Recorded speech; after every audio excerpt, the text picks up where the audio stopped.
Hello, this is Tim Law with Planet Forward Coaching and Self-Reliant Shoe. Always remember your life, your career, your goals and dreams are all essential. Whatever your mind can conceive and believe, you can achieve. Big thank you for over 350 people that have subscribed to this channel, Planet Forward Coaching. If you haven't yet, please do. Be much appreciated. Big welcome to a very good friend of mine. We've had the opportunity to work together a couple different times. They're at the pool at Northeastern High School. Lady I've got huge respect for as far as everything she's done and contributed to the kids at school, swimming, coach at York Suburban, and she's just an all-around wonderful lady. So welcome, Hope Kowalewski, and let's hear your story a little bit. Well, thanks, Tim, and thanks for organizing this so that you and I could talk a little bit, and hopefully some people will look at this and they'll take something away from it. You asked me to kind of start with competitiveness, and I think that I am the third of four children. I had two older sisters that kind of, well, the big part of our lives was horseback riding. That's what a lot of people don't know about me. And so we started horseback riding, and my sisters were pretty content to ride their horses and then go home at night and read books and do things like that. But I was a little more driven to do various athletics rather than just the horseback riding. I started riding at about 5 years old, but growing up to that point, we lived on a street where my best buddy was a boy. And he's the one who taught me how to ride a bike. And he's the one who, I was always outside running around. My mom always talks about how I would never want to wear a dress or anything like that, because then I couldn't go play with my best buddy, Jeff. So that's where it started there. But then I started horseback riding along with my sisters, being dragged along to their lessons and things, and asked if I could do it at age 5. So here I was at age 5, trying to control something that, 5-year-olds don't normally control. So that's, I think, where my competitive nature came in, because being the younger of the 3, I wanted to be doing exactly what my sisters were doing, and they'd already been taking lessons for quite a while. So I did pretty well with my lessons, and, the lesson ponies are the ones that, just kind of plug around. And my sisters ended up getting their own ponies. And of course, that's what I wanted to do. So my instructor said that if I could master this little white pony that they had out in the field one summer, that she would recommend to my parents that I was ready for my own pony. Well, this pony was a piece of work. And his name was Marvin. That might give you an idea about his attitude. But, I'd have to go there. I was 8 years old, and I would have to go out and catch him out in the field all by myself and bring him in and groom him and take care of him. And, if he went to the bathroom in the aisle, I had to be the one that got the huge pitchfork that was as big as I was to pick that up. And I think that my determination really, I had to do it. And I think that's where a lot of my determination started. I was always the younger kid amongst a group of older playmates, I should say, I guess. So I was always trying to rise to their level. And then my parents did recommend, or my instructor did recommend, that yes, I was ready to tackle a pony after falling off of this little Marvin many, many times and just getting right back on again. Because if you gave up, then that was it. Right. So that's where I learned that lesson. You fall off, you dust yourself off, and you get back on and attack whatever it was that you were doing, so that you don't walk away nervous, and so that you don't walk away, afraid to do it the next time.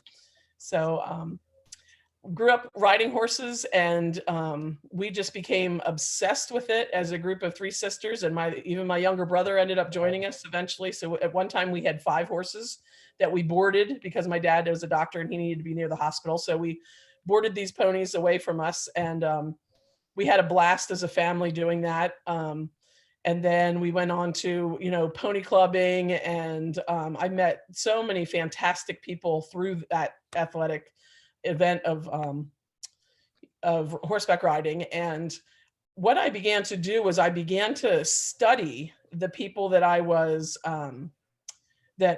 looked up to, the Olympians, and we had the opportunity to go to competitions where we were in the same ring as these Olympians, and we would just study what they were doing. And that's where I realized that if you really watch somebody, you can pick up tips I never had, and I would go to horseback riding competitions and I never had the trainer that came with me. And I would be jealous of all these kids, they had trainers that were, putting them through their paces or doing whatever. I didn't have that. I had, an instructor at home, but I didn't have somebody who traveled around with me. And so we just started, my sisters and I and my brother we started watching the experts in the field. And then we would go home and we would try to duplicate whatever it was that they were doing. And sometimes it worked, and it worked a lot of times. And it's interesting because I noticed that my son, whether I plugged that off on him or not, that's what he started doing when he started getting into soccer, but we'll get into that later. But when you study people who know what they're doing and study people who are successful with what they're doing, you can really pick up a lot. Yeah. And I think that, my parents just gave me opportunities to be around those people. With 4 kids, they weren't going to necessarily, horseback riding is pretty expensive. So they weren't going to spend all the money for us to be trained by those people necessarily, but we just watched them. But so that was pretty much most of my life. But although I wasn't just satisfied with that, I also joined York Youth Soccer when that program came to town. My dad had been a soccer player in high school and he thought that was a cool sport. And my sisters had absolutely no interest in it. So I joined, and I was the only girl on the team. So, they were always putting me in as the token girl and things like that. And this was in the 70s. So that's what they did. But I had a good time with that. And then I decided, I want to try tennis. So I started playing at the Winfield Tennis Club, which was right near where our ponies were. So my mom would drop us off at the barn for the horses at 7:00 in the morning in the summer. And then she would come back and get us. And then she would drop us off at the Winfield Club. And the Winfield Club is where I started playing junior tennis and had a blast with that. And really enjoyed that, learning the correct technique for tennis, and picked up a lot of friends that way too. And what I really liked about that also was getting to know kids from other school districts. That was my first real exposure to that kind of thing. Sure. So I did a little bit of that and a little bit of the, I was always wanting to try something new as far as athletics were concerned. And then I remember we were, when I went to high school, which was York Suburban High School, all freshmen were tested as to whether or not you could swim or not. And that determined what phys ed class you were going to be in. If you couldn't swim, you got put in beginner swimming lessons, which is pretty smart actually, if you have the staff to be able to do it.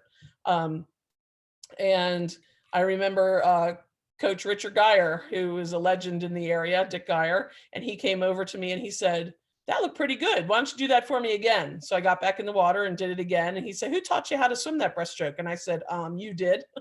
When I was 7 years old, my parents brought me up to York Suburban for swimming lessons. So, and he said, and then he talked to me about, well, we have a swim team here at York Suburban. And did you ever think of coming out? And I said, no, I have a horse that my parents spend a lot of money on. And I don't think that they would like for me to, be on the swim team because I have to go see the horse all the time.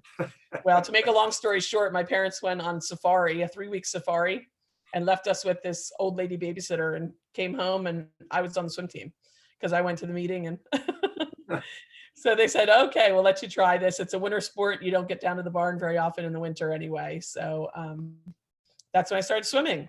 And I showed up with no goggles. I showed up with, my bathing suit was falling down. All I knew how to do was how to do the strokes correctly, but to swim from one end of the pool to the other, that was a big deal. But I just realized that there were some people on the team that I knew that were upperclassmen that were my sister's class, who I thought were really cool people, and decided that I just wanted to keep at it. So when my parents got back from their safari, I asked for a different bathing suit that wouldn't fall down and a pair of goggles. And so the rest was, I went through high school and having trouble going up and down the pool. Once again, I just started imitating people that were around me that I saw doing well. And I worked with not Mr. Geyer really so much as another coach named Tom Hummel, who is a man that I just have so much admiration and respect for, who's no longer with us. But there are often times in my life where I always think, what would Tom Hummel do? Because he meant that much to me. So I worked with him for 2 years, freshman year and sophomore year, and he really focused on my technique. And I realized that once you focus on the basics of a sport, the speed will come eventually. But if you never get in touch with the basics of the sport, then, just splashing up and down the pool isn't going to get you any better. So he worked with me. And then by my by my junior year, I was on a relay that medaled at the county championships. And then my senior year, I was second in the 500 freestyle and third in the 200 freestyle, and on another medal winning, or I forget which medal. I think we were third, but that was Suburban's B relay actually, because we had so many swimmers. And when I was at Suburban freshman year, there were like 107 kids on the swim team. Wow. Wow. So you were even lucky if you got a warm-up suit. My freshman year, I didn't get a warm-up suit from the team. It was, and I think I swam in 1 or 2 relays the whole season. So you train that whole time. Swimming's a long season. Sure. Train that whole time. And I think I swam in 2 or 3 meets, maybe my freshman year. But paid off in the long run, with lots of practice and lots of focus. I remember the sophomore year, my parents were just like, okay, you swam in 3 meets. This is kind of weird. But then by my sophomore year, it snowed. And I remember my mom didn't want to drive me up to the school. And I live I can see the high school from where I live, but it's about almost a mile away. And she said, I'm not driving you. And I said, okay, I'll walk. And I walked into practice. I was about 5 minutes late and I apologized to the coach. And then that's when he turned around. He was just like, hey, I'm just glad you're here. So, did that. And then maybe it's because I didn't start until freshman year, but I really kind of was just getting the bug. I think some of those kids that start so young, they, by the time they're done high school, they're ready to try something different, but this was still so new to me. So when I was looking around at colleges, I thought, I really want to keep this going because my times are still improving and I'm just getting the hang of this. So that's when I started looking around. And I just hit my match with a coach at Gettysburg College, George Kennedy. He was just a phenomenal person. And recruited me with written letters and all kinds of things that, stroke your ego. Ended up being there and being very successful with him. Only to hear after my sophomore year when I won the conference championship in the 1650 freestyle, we got a letter that summer that he was leaving to go to Johns Hopkins. And that's heartbreaking. Yes. Absolutely heartbreaking. Because I just really admired him and we just really had a connection. And to have a coach come in, Mr. Michael Raleigh from UNC, and he had a Southern draw. He wore Levi corduroys and button-down shirts to practice, and we were just like, "Who is this guy?" But it turned out he knew what he was talking about. He was a sprint coach, however, whereas I was a distance swimmer. So my junior year took a little, getting used to him, getting used to me getting used to him, and I think I was just, I was still heartsick for my other coach. Sure. And but by senior year, we figured it out and things kind of came around again. I never quite got back to where I was my sophomore year in college, but kept at it and was captain my senior year. And, it's still, and when I think of Gettysburg, I go back and, it's the people I lived on the hall with freshman year and my swimming buddies. And we still keep in touch all the time. We still laugh all the time. They're lifelong friends because of all the time you spend together. Yeah. And then coming out of college with a psychology degree and certified to teach, I started interviewing for teaching positions, but a little bit late. So that first year I didn't get a teaching position. So I substitute taught and then worked at my father's office when I didn't get a sub job. Yeah, because your dad was a doctor, right? Yeah, he was a doctor, and they agreed to pay my health insurance if I did that. So I would go in and do filing and patient interviews and things like that if I wasn't called in to sub somewhere. So I subbed at York Country Day and York City and York Suburban. Those are the 3 places that I was substitute teaching, hoping to find a job. And that even that second year, it didn't come through. But then all of a sudden the superintendent from York Suburban called me into his office and he said, I want you to meet this guy. And this guy was Dr. David Krauser at Northeastern. He was the superintendent at that point, and they were building a swimming pool. And I had been assistant coaching the high school team at York Suburban. Those 2 years I was not employed. And then I also helped with their age group program. I was by that time, I was one of the top people coaching the age group team, which was the Trojan Aquatic Club. And he said, Northeastern is building a pool and it sounds like something that might be right up your alley. And I thought, okay, I'm elementary education certified though. I always saw myself teaching little kids, in the classroom, but I'll go talk to this guy. Well, I talked to him and it just sounded like a really awesome opportunity, to be honest. And I was just looking for anything at that point. I just wanted a job. And so George Zimmerman, who was also pretty legendary from York County, he took, his girls from Dover High School still have the state high school record. I don't know how many years now it is that they've had that record from the mid 80s. But he was going to become the aquatics director at Northeastern. So then I went out to lunch with George to talk about what exactly they wanted me for. And then also they were going to try to figure out, if they needed a second person. The program he came from at Dover, they actually had 2 teachers there, but Northeastern had only budgeted for their aquatics director.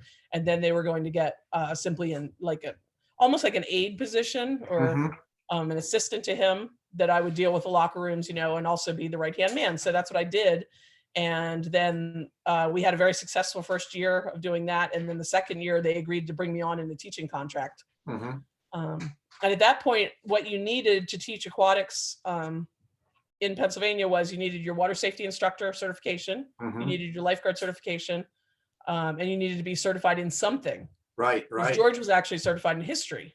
Okay. But he had been in the pool all these years at York High, and then he did the Dover program, and now he was coming to take over the Northeastern program. So, and the rest is kind of, I've been there ever since, 32 years later now. But I was still coaching at Suburban that first year when I wasn't quite professional contract yet.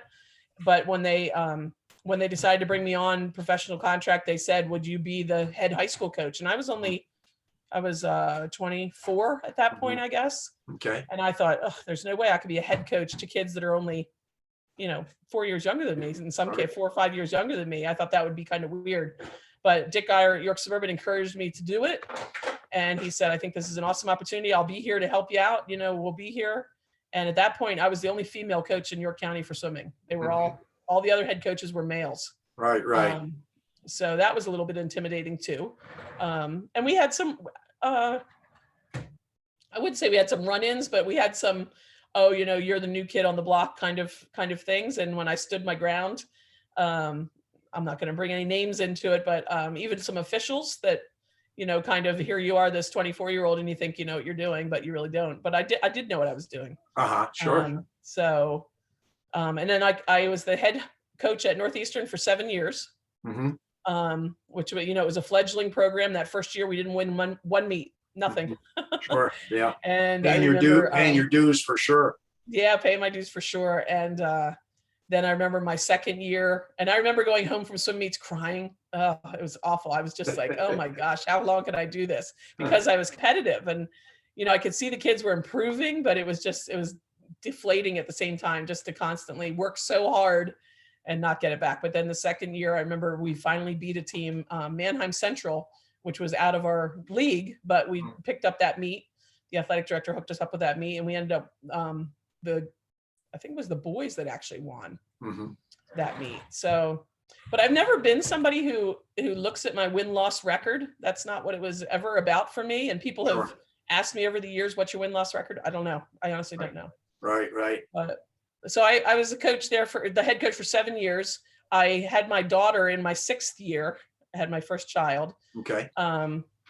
And it was a tough season the next year because I was getting up, going to morning practices. I had to leave the house at 5:30 in the morning, so she wasn't even awake yet. And then I would come home, and I was also running the age group program.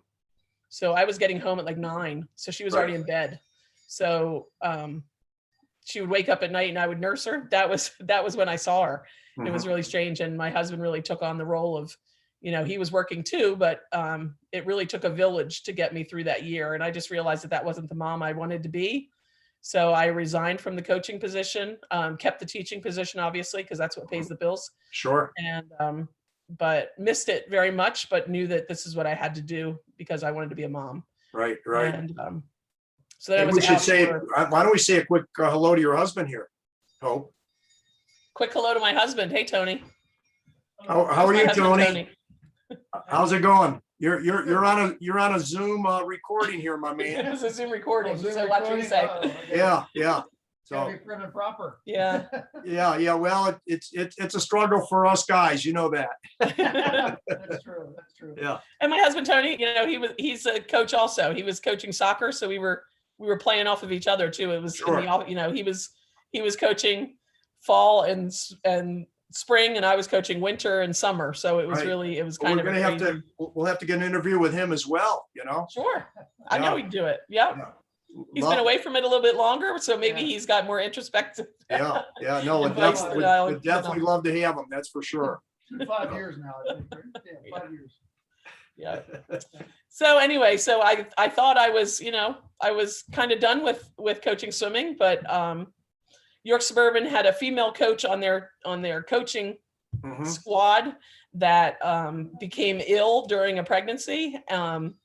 And Mr. Geyer called me up and said, "Do you think that you can come and help us out in December and January?" And I said, "As long as you realize I'm nursing a baby." And he said, "Bring the baby along." Mhm. By that Yeah. time, it was my son.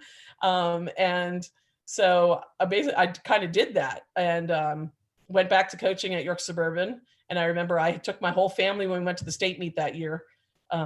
But ended up that that person who became ill, actually, she didn't make it. It was really, really a sad experience. Wow. But so they asked me if I'd stay on board. And Mhm. after talking it over with my husband and, having 2 little kids at home, we both agreed that I really missed it. And maybe I could go back in an assistant coaching role Sure. where you weren't responsible for all the paperwork and all the organizing of it. You could just kind of do your practices and Yeah. that's what we thought we were going to be Sure. doing. Well, let me ask you this, Hope. As far as working with Dan and the other staff that you've gotten to know at Northeastern, what can you say about some of the people there? Oh, when I was a coach at Northeastern, we had, I'm trying to think, like 3 different athletic directors Okay. while I was coaching there, and every single one of them was supportive. I was it was a fledgling program when I was there. Mhm. But Northeastern, the community was still in a kind of up in arms about the pool itself. Mhm. So I had to battle through a lot more of that than I think that they do now. By Sure. now they realize that it's such an asset to the community. Yeah. Whereas when I was doing it, people were just very angry because their taxes had increased and they thought it was because of this fancy swimming pool that they had. And George left after we worked together for 10 years, and then he retired. He took Mhm. an early 30 and out retirement. And then another gentleman came in that was very focused on the lesson program, not so much on the competitive swimming program. Mhm. Mhm. So we were still kind of butting heads about the swimming program, about the competitive program. But Northeastern has always been so supportive of keeping that going despite rumblings in the community, Right. because they believed in athletics and they believed in everything that it does for the athletes. Mhm. And when Dan came on board, he and I have been together, what did we figure, 16 years now? I think you said something about like that. 16. Yeah, I think since Yeah. 2005. I think When he came on board, and with his wife Lindsay, who was actually a swimmer for me when I was Yeah. coaching at Northeastern, Mhm. it just warmed my heart, and I just thought, oh my gosh, it's going to come back. It's going to come back strong. Sure. And they've done amazing things up there with the program. Yeah. And the pool, whether it's being used for competitive swimming or whether it's for swimming lessons or whether it's during the day for swimming lessons, it is one of the hardest used facilities at Northeastern. Oh yeah. Yeah. It's Yeah. always being used. Yeah. Pre-pandemic, it's open at 6:00 in the morning, and Mhm. it's being used until about 9:00 at night. So it really gives a lot to the community. And every year, Dan and I, we've already had I think 3 drownings in York County, Mhm. and we just say, this is why we do what we do. That's right. That's right. Yeah, that's So- one thing I brought up with Dan when we were talking was potentially, and you and I talked about it when we worked together, is that the idea that you have, potentially, this is the most, potentially dangerous area within the school, just because of the potential slippery deck or the drowning potential, I mean, and you two run just such a great show together. Well, thank you.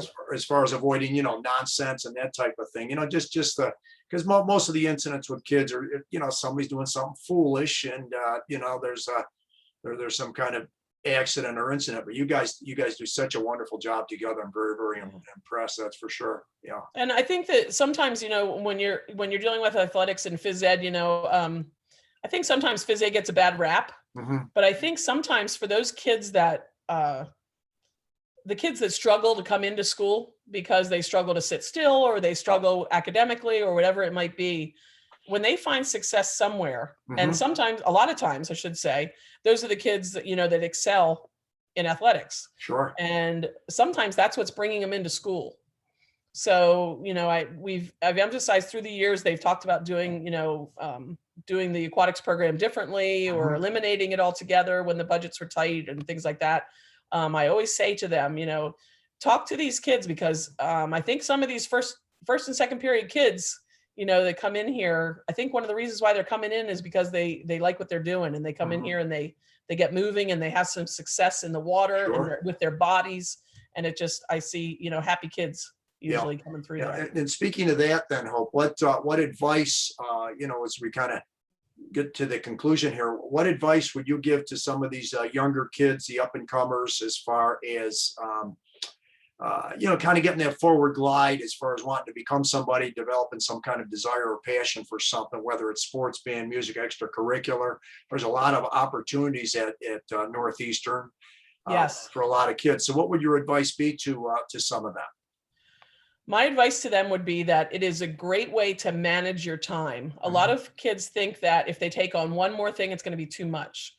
But I think what it forces you to do is it forces you to fill your time differently. It forces you to be more productive.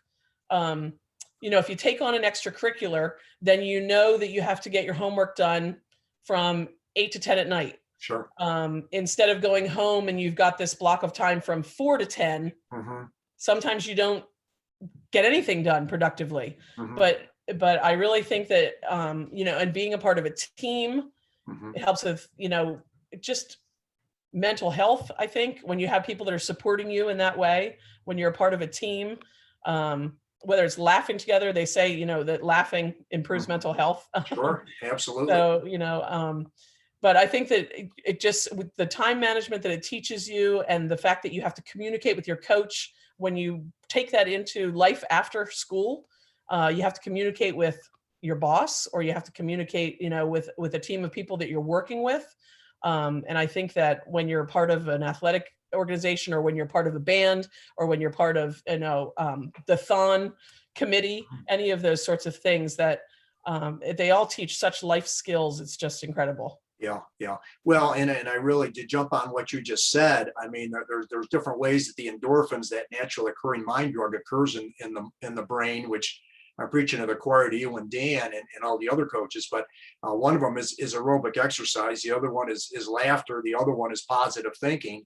And all those things trigger those positive endorphins and absolutely underpin, good mental health. So I couldn't agree with you more on that. Right. It's a great point for sure. Well, yeah. And we have kids come back to us and say, I really miss having swimming first period because it woke me up. Yeah. You hear about kids sleeping in class and things like that. And, there's something to be said for those countries that go in and they have, an exercise for the whole school or something first thing in the morning. Sure. Absolutely. Just to get the blood going to the brain. Totally agree. Well, Hope, this has been fantastic. Really, really appreciate it. And what I'll do is just hang on for a minute or two once we conclude it here, and talk to you for a minute or two, and then cut you loose. But I was serious about having your husband love to do an interview with him and his background, because again, we're trying to gear toward, teens, young adults, people that are, have that forward glide, that desire to become somebody. So this has been great. Thank you so very, very much. Okay. Well, thanks, Tim. And thanks for all you do for the Bobcats and for kids of our community, whether it's the teaching tennis and things like that, because you've really been a bright light that's come in, and you're consistently there, and they really look and count on you. So thank you for all you're doing too. I do appreciate that. And one of the things with this, one of the reasons that even starting these up had to do with this whole COVID thing, trying to tie our Bobcat Nation together. even more, because it's been a tough year for a lot of people. And It has been. so anyway, a contribution we can make here, trying to interview a number of wonderful people such as yourself. It's been great. Thank you. Okay. Thank you, Hope.